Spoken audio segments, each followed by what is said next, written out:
Mzee. Rada mzee. Ni aje man? Poa. Rada? Niko poa. Bwana man. Umetulia aje hapa kulialia? Mbona unalia sasa? Nikwambia man, hii dunia nimechoka nao man. Umechoka na dunia? Bana, nimechoka na hii maisha man. Hii maisha man yaani tu unaweka mtu kwa nyumba ukiona tu kama mambo itaenda vizuri, kumbe unachoka mapema. Unaweka mtu kwa nyumba? Unaona hata hii sky iko hapa. Bana amenipiga na akaniambia nitoke kwa nyumba yake. Na nyumba ni mimi nimejenga last year. Unasema sasa bibi yako? Bana amenifukuza man, hata sijui leo nitalala. So ni leo man at least. Si pia mimi niko na bibi yangu na bado mashida ndio hiyo. Sawa, ona sasa. Ninatafuta kuni. Kuni. Ni mimi sasa hiyo kazi sasa. Wewe hadi huko afadhali unapigwa. Mimi kila kitu napigwa, napika. Umeambiwa uende ukatafute kuni za kupika? Man, ndio hizi natafuta kuni huko kichakani sasa. Bwana, kumbe mashida ni mingi. Bwana, lakini yangu ni wazi. Mimi ameniambia nioshe vyombo, mimi ikabidi nitoroke. Kwani bibi yako ni wa wapi?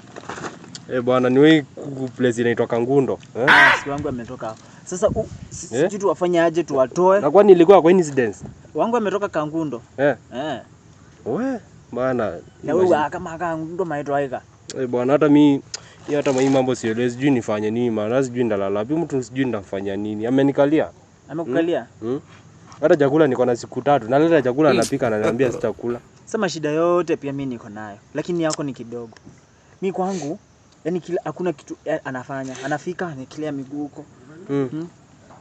Sasa hizo kuni. Sasa umetafuta kuni ndio urudi ukapeleke. Sasa ndio naendelea na kutafuta kuni na kuona hapo ukilialia sana shangaa. Hebu man niambie venye naweza fanya juu sasa mimi hata hajanituma kitu, amefanya kuniambia niende. Hebu wewe niambie chenye pia mimi nitafanya.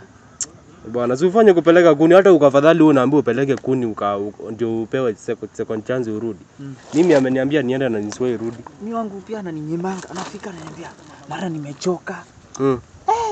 Nashangai kuchoka. Anakuambia umechoka? Amechoka. Bwana, mimi nimefika mwisho maana sijui. Tufanye aje? Tufanye vice versa. Vice versa? Aje. Uchukue wangu, uchukue wako. Itawaka? Inaweza waka. Jua ananikalia na wako anakukalia. Sasa tu exchange. Sasa tuangalie. Bwana, kutagianga my ideas mzee. Unaona hiyo? Sasa wako na miaka ngapi? Kwa miaka? Ni akaona hapo 21, 22 hapo. Usikii wangu ako na 35 na mimi niko 27. Yep, that's me. Na ndio maana man naona nimejua nimekaa hivi nikajiuliza mbona ananitumia hivyo. Kwa hivyo anaitwa aje by the way wako? Kaleje. Anaitwa Kaleje. Hiyo ni noma. Anaweza kuwa lakini anakuanga mzuri hapo kwa bedi hata kunyima. Lakini 35 haizi kunyima. Wakitanda kwa mzuri zinaambia wako anakunyimanga. Ndio maana unakaa hivi kuzeeka. Unajua pia nashangaa 35. Bwana man. Lakini ananipanga hapo kwa nini anako mzuri vizuri sana. Ako poa. Ako poa hapo kwa bed. Hebu nikae na shida zangu. Lakini si umeshasema hiyo solution hata mimi iko fit. Si nimeona Rio man hiyo itawaka. Ako na mtoto mkubwa. Hata si ako na mtoto kama sasa anatoshana na mimi. Kadogo. Sijui ni nguvu za kiume. Sijui nimejaribu second chance hata mtoto sijapata. Sijui shida inaweza kuwa wapi. Amefika menopause. Bwana, nimejaribu ya pili, ya kwanza tulipata lakini ya pili sijui mambo inaenda aje.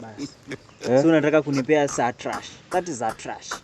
Bwana, lakini hiyo itawaka man. Twende nichukue wako lakini. Kama tunaenda hakuna kitu kama hiyo. Hiyo plan hiyo. So nifanye aje? Tufanye aje sasa? Fanya hivi. Uende ukae na yeye. Mwambie venye utakuwa unafanya vitu vizuri. Sasa wewe uko afadhali unapeleka kuni. Sasa nimeachwa hapa hata sina. Cheki. Oya. Hai. Bwana, hii dunia man.